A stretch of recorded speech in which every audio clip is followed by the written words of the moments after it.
I was a person that was recipient of Medicaid, and I was diagnosed with HIV in 1993. When I was diagnosed, they told me I would be dead in 3 months. If it wasn't for Medicaid, I would not be here 26 years living with HIV. For the HIV positive community, Medicaid is actually critical. It's because of Medicaid that many of us have been able to stay adherent on our medications. You know, we're all just hoping to live longer lives and more healthy lives, and it is Medicaid and that little bit of safety net that helps us do that.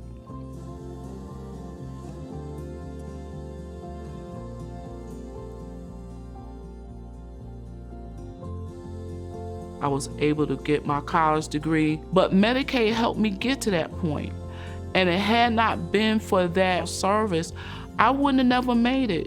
When you have people with continual illnesses such as hepatitis, HIV, AIDS, they need to have continual care. They need to have doctors they trust. They need to not put off those decisions because they can't afford them today. We're working so hard in our community to end HIV. It's impossible if we can't get people into care. The safety net of Medicaid is the most important thing in our lifetime.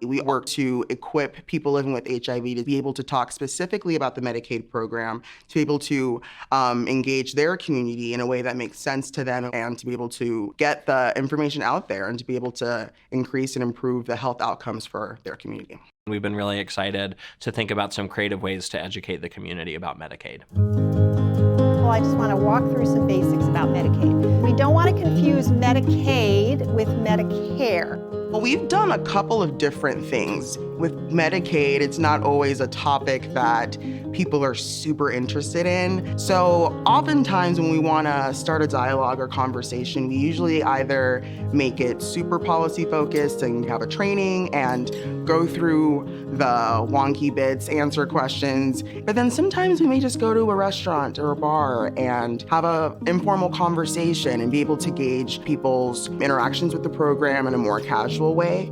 And we found that both of those formats actually work really well.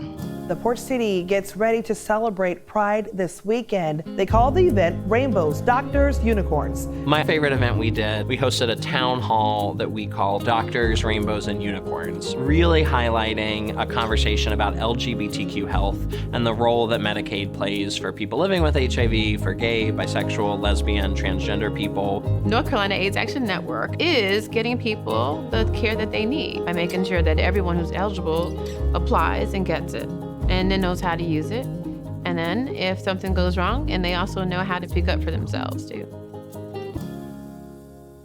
The consumer's voice when it comes to Medicaid is critical because people know what they need. And when other people are making these decisions, you run the risk of the program not working the way that it should, not being implemented the way that it should. Our Medicaid ambassadors are leaving this program, I think, empowered to be active spokespeople, to communicate about this work.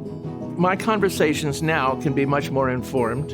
When I go back to my community, I can take these discussions and spread them far and wide. As long-term survivors, I'm not going to die of HIV. I'm going to die of something else. Having Medicaid as my fallback is incredibly important. It's what's going to help me to live to be 80, 90 years old, not die of HIV, but get the care I need in all the other aspects of my life.